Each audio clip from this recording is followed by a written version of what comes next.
Hivi unajua ya kwamba hata nzi angetuliza akili alikuwa na uwezo wa kuzalisha asali kama nyuki? Sasa darasa hili linakuwa funzo kwa wote ambaye mnaitizama klipu hii, mnaitizama video hii. Napenda kuwaeleza ya kwamba usipoteze MB zako, usipoteze bando lako kutumia katika channel za mitandao na media pasipo mafanikio ya aina yoyote. Embu mwangalieni mwenzenu Fatuma, anasema bro, nimepata followers wengi mpaka nachanganyikiwa. Hivi wakifika wangapi ndio nisiwafollow? Wanakuja wengi mno.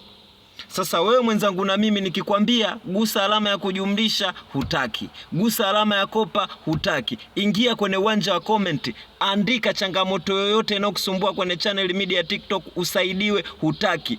Utapoteza muda ndugu yangu.